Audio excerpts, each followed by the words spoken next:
दोस्तों, रामायण में रावण की पत्नी मंदोदरी को तो आप सभी जानते होंगे। जी हाँ, वही मंदोदरी जिसने अपने पति रावण को कई बार अनैतिक कार्यों को करने से रोका था। कहा जाता है कि रावण की पत्नी मंदोदरी एक ज्ञानी स्त्री थी। वो इस युद्ध का परिणाम जानती थी, इसीलिए वो हमेशा से ही इस युद्ध के खिलाफ थी। जब रावण द्वारा माता सीता के हरण की बात मंदोदरी को पता चली तो वो उस समय भी रावण को माता सीता को सम्मान पूर्वक भगवान श्री राम को लौटाने की सलाह दे रही थी।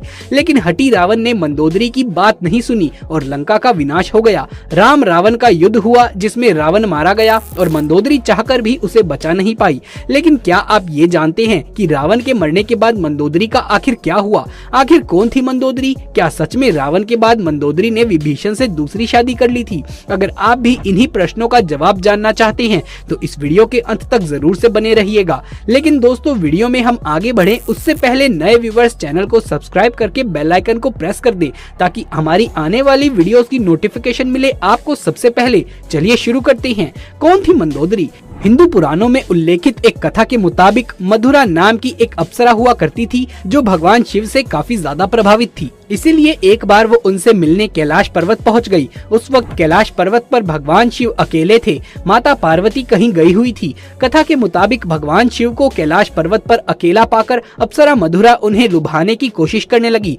कुछ देर बाद जब देवी पार्वती कैलाश पर्वत पर आई तो उन्होंने मधुरा के शरीर पर भगवान शिव के भस्म को लगा हुआ पाया, जिसे देखकर माता पार्वती क्रोधित हो गई और क्रोध में आकर उन्होंने मधुरा को श्राप दे दिया कि तुम अकेले 12 वर्ष तक मेंढकी के रूप में जीवन व्यतीत करोगी। माता पार्वती का श्राप और क्रोध देखकर मधुरा डर गई और हाथ जोड़कर उनसे माफी मांगने लगी। जिसके बाद माता पार्वती ने उनसे कहा कि सही समय आने पर तुम श्राप से मुक्त हो जाओगी। और जैसा कि माता पार्वती ने श्राप दिया था, अप्सरा मधुरा तुरंत ही मेंढकी बन गई। जिसके बाद वो धरती लोक पर विचरण करने लगी। मेंढक रूपी मथुरा किसी तरीके से अपने पृथ्वी लोक पर दिन गुजार ही रही थी। लेकिन तभी एक दिन अचानक एक भयंकर सर्प मेंढकी मधुरा को खाने के लिए उसके पीछे पड़ गया। मेंढकी मधुरा अपनी जान बचाने के लिए भागने लगी और भागते भागते वो सप्त ऋषियों के आश्रम में पहुंच गई।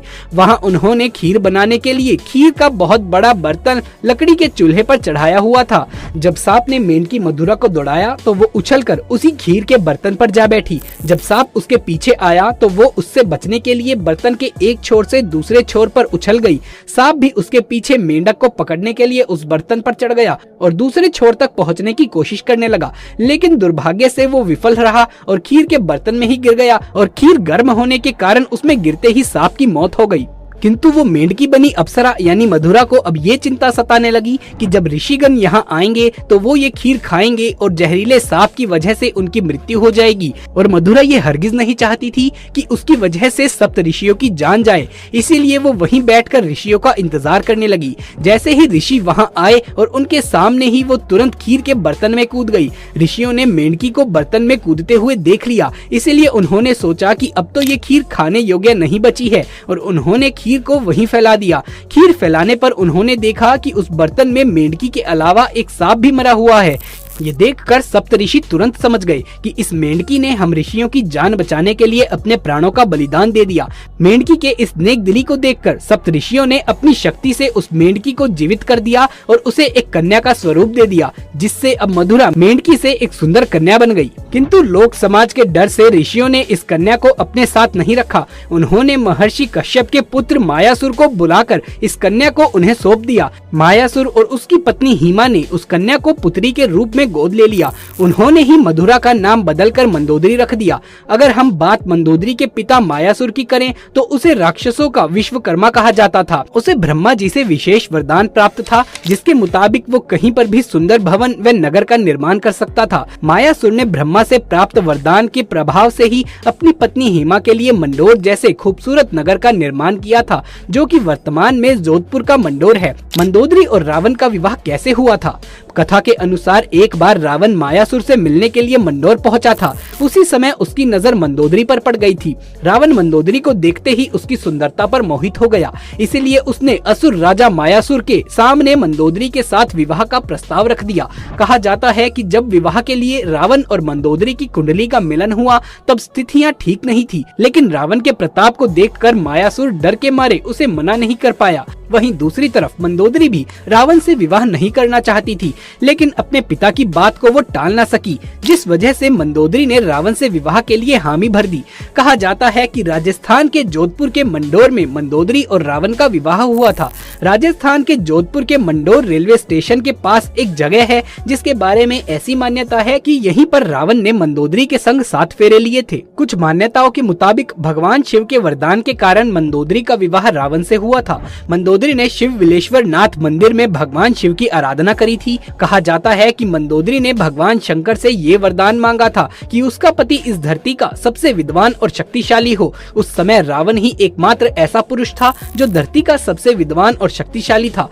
कहते हैं रावण मंदोदरी की सुंदरता पर इस कदर मोहित हुआ था कि उसकी कई रानियां होते हुए भी उसने मंदोदरी को ये वचन दिया था कि केवल मंदोदरी ही उसकी प्रमुख रानी और लंका की महारानी होगी। कथाओं में मंदोदरी का एक पतिव्रता नारी के रूप में वर्णन किया जाता है। वो मंदोदरी ही थी जिसने अपने पति रावण के मनोरंजन के लिए शतरंज जैसे खेल का प्रारंभ किया था।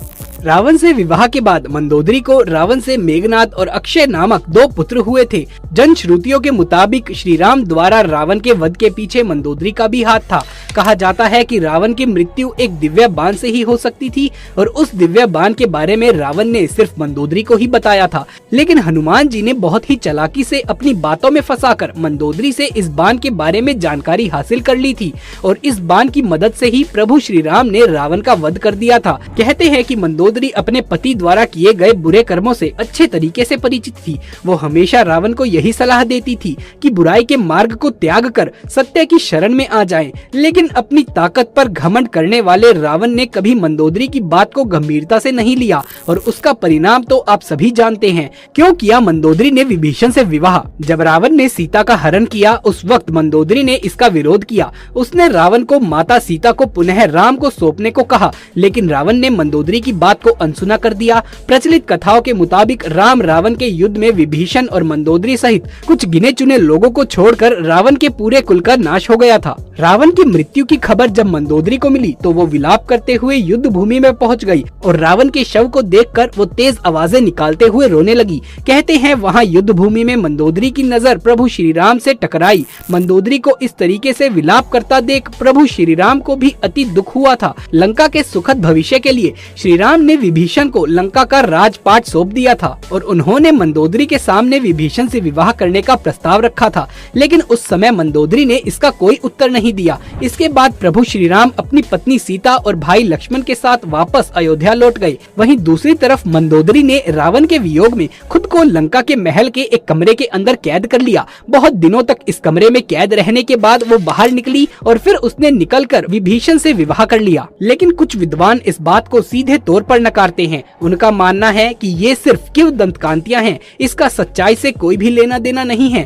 दरअसल इन विद्वानों के मुताबिक मंदोदरी एक पतिव्रता नारी थी। वो अपने पति के प्रति पूरी तरीके से समर्पित थी। इतनी महान ज्ञानी और पतिव्रता नारी ऐसा निर्णय नहीं ले सकती। ऐसे में रावण की मृत्यु के बाद मंदोदरी का विभीषण से विवाह करना एक किंवदंती के अलावा और कुछ भी नहीं है। वैसे दोस्तों आपको क्या लगता है, क्या सच में मंदोदरी ने विभीषण से दूसरा विवाह किया था? कमेंट में लिखकर अपनी राय जरूर दीजिएगा। इस वीडियो में फिलहाल इतना ही। उम्मीद है ये जानकारी आपको पसंद आई होगी। अगर ये वीडियो आपको अच्छी लगी हो तो इसे एक लाइक करके अपने दोस्तों और रिश्तेदारों में इसे ज्यादा से ज्यादा शेयर करें।